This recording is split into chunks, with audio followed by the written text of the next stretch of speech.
السلام علیکم ورحمۃ اللہ وبرکاتہ۔ سامعین عزیز وقار، میں غلام مصطفیٰ اپنے یوٹیوب فیس بک چینل پیام اسلام سے آپ سے مخاطب ہوں۔ درس قرآن کے سلسلہ میں آج کا ہمارا سبق سورۃ البقرہ کی آیت نمبر 278 اور 279 پر مشتمل ہے۔ اعوذ باللہ من الشیطان الرجیم، بسم اللہ الرحمن الرحیم۔ یا ایہا الذین آمنوا اتقوا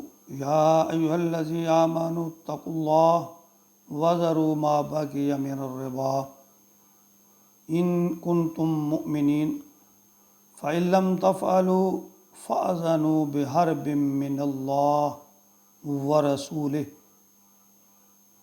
وَإِن تُبْتُمْ فَلَكُمْ رُءُوسُ أَمْوَالِكُمْ لَا تُظْلَمُونَ وَلَا تُظْلَمُونَ۔ پچھلی چند آیات مبارکہ سے اللہ رب العزت سود کی حرمت کے بارے میں فرما رہے ہیں، اور اس آیت مبارکہ میں تو اللہ تعالیٰ نے دو ٹوک بات کہہ دی ہے کہ یا ایھا الذین آمنوا اتقوا اللہ، اے ایمان والو، اے وہ لوگو جو ایمان والے ہو، اللہ سے ڈر جاؤ، اللہ سے ڈرو۔ اتقوا اللہ، تقوی اختیار کرو، اللہ کے خوف سے ڈر جاؤ۔ وَذَرُوا مَا بَقِیَ مِنَ الرِّبَا، اور سود میں سے جو باقی رہ گیا اسے چھوڑ دو۔ یعنی پچھلی آیت میں بھی یہ اللہ رب العزت فرمایا جو اگر تم پہلے جو وصول کر چکے اب اس کو رک جاؤ، تو یہاں پھر اللہ تعالیٰ اس بات کو دہرا رہے ہیں کہ سود میں سے جو تمہارا باقی رہ گیا ہے، تمہارا ایک معاہدہ تھا کہ اتنے عرصے تک اتنا سود لیں گے، جو تم لے چکے، چلو اس کی اللہ کے سپرد ہے، وہ اللہ اس کا کیا معاملہ فرمائیں گے۔ اور اللہ نے فرمایا اب تم رک جاؤ، خبردار، چھوڑ دو اس کو، فیصلہ کر لو کہ اب جو قرض تم نے دیا یا کسی کو کوئی چیز دی ہے اس پہ تم سود نہیں لوگے۔ ان کنتم مومنین، اگر تم واقعی مومن ہو۔ دیکھو اللہ تعالیٰ پیار سے بھی ایک بات، اس میں ایک پیار کی بھی رمق ہے۔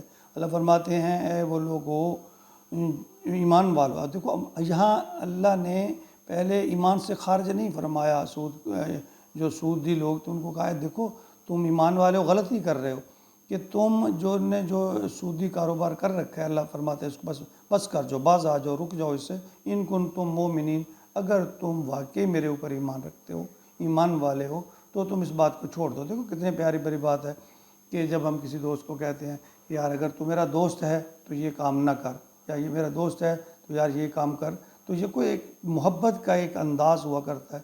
تو یہ اللہ رب العزت بھی اپنے مومن بندوں سے ایک محبت بھرے انداز میں یہ بات فرما رہے ہیں کہ دیکھو تم اگر ایمان والے ہو، میرے اوپر ایمان رکھنے والے ہو، تو جو سود کا بقیہ ہے، باقی جو ہے اس کو چھوڑ دو، بس کرو اب۔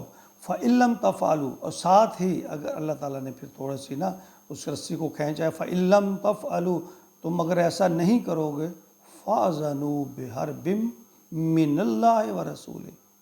استغفر اللہ، اللہ فرماتے ہیں کہ اگر تم یہ ایسا نہیں کرو گے، خبردار، اگر تم نے ایسا نہ کیا تو پھر تیار ہو جاؤ، اللہ اور اللہ کے رسول کا تمہارے خلاف اعلان جنگ ہے۔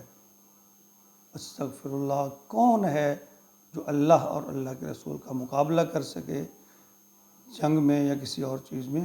اللہ فرما رہے ہیں پہلے اللہ نے آرام سے فرمایا کہ باز آ جاؤ، اور یہاں پھر تھوڑا سا سخت، تھوڑا سا نہیں بہت سارا سخت لہجہ اللہ تعالیٰ نے اختیار فرمایا کہ فَإِن لَمْ تَفْعَلُوا، اگر تم اس سے باز نہ آئے، تم یہ کام نہ روکا، فَأَذَنُوا بِحَرْبٍ مِّنَ اللَّهِ، تو پھر تیار ہو جاؤ اللہ اور اللہ کے رسول کے ساتھ جنگ کے لیے، پھر تم تیار ہو جاؤ۔ فَإِن تُبْتُمْ فَلَكُمْ رُءُوسُ أَمْوَالِكُمْ، اور اگر تم توبہ کر لو تو پھر اصل اموال تمہارے ہیں۔ دیکھو اللہ کہتے ہیں پچھلا جو تھی اس سے توبہ کر لو، جو اصل مال لے لو اور توبہ کر لو۔ یعنی اصل مال جو تم نے دیا ہے اس کے بارے میں نہیں اللہ فرمایا، جو سود ہے اس کے بارے میں اللہ، جو اصل مال ہے بس وہ لے لو، جو تم کر چکے یہیں اینڈ کر دو۔ لا تظلمون ولا تظلمون، نہ تم ظلم کرو اور نہ تم پر ظلم کیا ہی جائے گا۔ اللہ فرما رہے ہیں کہ تم کسی کے اوپر سود ظلم ہے، ایک مجبور کے ساتھ ہم ایسا سلوک کرتے ہیں، جو پہلے ہی مجبور ہے اس کے اوپر اور بوجھ ڈال دیتے ہیں۔ تو اللہ نے فرمایا یہ واحد گناہ ہے جس پر اللہ نے ایسی سرزنش فرمائی کہ اللہ نے فرمایا تم اللہ اور اللہ کے رسول کا تمہارے خلاف اعلان جنگ ہے اگر تم سود سے باز نہیں آتے۔ سود زنا سے بھی نبی پاک صلی اللہ علیہ وسلم کی حدیث مبارکہ کا اگر ہم مطالعہ کریں تو سود جو ہے یہ زنا سے بھی بدتر ہے عمل ہے۔ اللہ اس شخص کا اعلان جنگ کر رہے ہیں، قطعاً حرام اللہ نے اس کو قرار دے دیا ہے، جہنم میں لے کے جانے والا۔ پچھلی آیت میں ہم نے پڑھا کہ اللہ فرماتے ہیں وہ جہنمی اور ہمیشہ اس میں رہیں گے۔ لینا اور دینا، سود دونوں، لینے والا اور دینا دونوں پہ حرام ہے۔ اللہ پہ توکل کرنا چاہیے۔ جس معاشرے میں سود اور زنا عام ہو جائے نا تو اس معاشرے کو تباہی سے کوئی نہیں روک سکتا، اور یہی وجہ ہے کہ آج ہمارا جو ہم تباہی کے دہانے پر نہیں بلکہ تباہ و برباد ہو چکے۔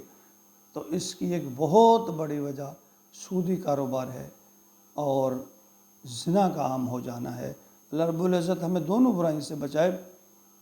صحیح مسلم حدیث نمبر 1097 میں نبی مکرم صلی اللہ علیہ وآلہ وسلم کا ارشاد ہے کہ آپ نے فرمایا کہ سود لینے والا، سود دینے والا، سود لکھنے والا، اس کا گواہی دینے والا، سب پہ اللہ نے لعنت، نبی پاک صلی اللہ علیہ وسلم نے لعنت کی ہے۔ یعنی جو نہ صرف معاملت کرنے والا بھی، معاملت کرنے والے کو بھی اللہ کے نبی نے فرمایا ہے کہ لعین ہے، لعنتی ہے۔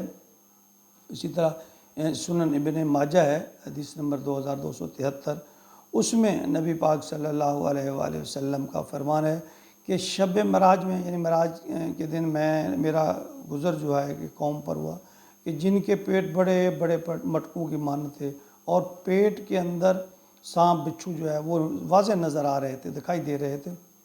تو میں نے جبرائیل سے پوچھا کہ یہ کون لوگ ہیں؟ تو جبرائیل نے عرض کیا کہ یا رسول اللہ یہ آپ کی قوم کے سود خور ہیں۔ یعنی اللہ نے واضح طور پر یہ فرما دیا سود خور جہنمی ہے، اللہ اسے پسند نہیں کرتے۔ اللہ اگر وہ اس اپنے کام پہ اڑا ہوا ہے، ڈٹا ہوا ہے تو اللہ اور اللہ کے رسول اس کے خلاف اعلان جنگ کرتے ہیں۔ نبی پاک صلی اللہ علیہ وسلم نے انہیں لعنتی قرار دیا ہے۔ یعنی پھر مثال دے کے فرمایا کہ معراج کی رات میں سود خوروں کا خود انجام دیکھ کے آیا ہوں، تو اب کون سی بات خفیہ رہ گئی، پوشیدہ رہ گئی جو ہم نہ مانے کہ سود ایک لعنت ہے، اللہ کی ناراضگی کا سبب ہے، نبی پاک کی نافرمانی ہے، انسان کی تباہی و بربادی ہے۔ لیکن اس کے باوجود ہم جواز پیش کرتے ہیں۔ اگر ہمارا جو ہم مسلمان ہیں تو ہمارا نظام اسلامی ہو جائے، ہم غریب کو زکوٰۃ دیں، ضرورت مند کو صدقہ دیں، جو عشر ہے زکوٰۃ اربوں کا، اربوں نہیں، میرے خیال میں چھوٹے چھوٹے شہروں لوگوں کے پاس اربوں کی دولت ہے اور ان کی زکوٰۃ لاکھوں میں بنتی ہے۔ اگر ہر آدمی اپنی زکوٰۃ نکالنا شروع کر دے، ہر آدمی اپنا عشر دینا شروع کر دے تو میرا خیال ہے کہ لینے والے نہیں بچیں گے، یعنی ہمیں لینے والا نہیں ملے گا۔ تو کیوں ہم اس طرف نہیں آتے ہیں؟ پھر اللہ فرماتے ہیں جو آدمی صدقہ خیرات کرتا ہے، زکوٰۃ دیتا ہے، میں اس کا رزق بڑھا دیتا ہوں، اس کے رزق میں اضافہ کر دیتا ہوں۔ ہمیں اللہ کے فرمان پہ کیوں اعتماد نہیں ہے، کیوں یقین نہیں ہے؟ اللہ کے لیے اس لعنت کے خلاف آواز اٹھائیے ہر سطح پہ، ہر جگہ پہ، اور کم از کم اپنی سطح پہ معاشرے کے اندر ہم تو یہ بات رکھیں۔ بہت سارے لوگ آپ جانتے ہوں گے وہ کلیئر طور پہ سودی کاروبار کرتے ہیں، پیسے دیتے ہیں اور اس کے بدلہ میں سود کے طور پر وہ پیسے لیتے ہیں۔ ایسے لوگوں سے دور رہیے۔ اللہ کے نبی نے فرمایا سود لینے والا، سود دینے والا، گواہ لکھنے والا، اس کی معاونت کرنے والا، سب کے سب اللہ کے نبی نے ان پر لعنت کی ہے۔ بلکہ میں مطالعہ کر رہا تھا بہت ساری احادیث میں اللہ کے نبی کے فرمان میں پتہ نہیں کہیں لکھا ہوا تھا اتنے درجے، اتنی بار ماں کے زنا کرنے کے برابر ہے، اتنی بار ماں، استغفر اللہ استغفر اللہ۔ کون انسان ہے جو اپنی سگی ماں سے یہ فیل کر سکتا ہے؟ تو اللہ کے نبی نے فرمایا یہ سود ایسا ہے گویا تم اپنی ماں سے زنا کر رہے ہو، استغفر اللہ، خدا کے لیے اس سے باز آ جاؤ، توبہ کرو۔ اللہ رب العزت ہمیں سودی کاروبار سے محفوظ رکھے، بچائے، آمین یا رب العالمین۔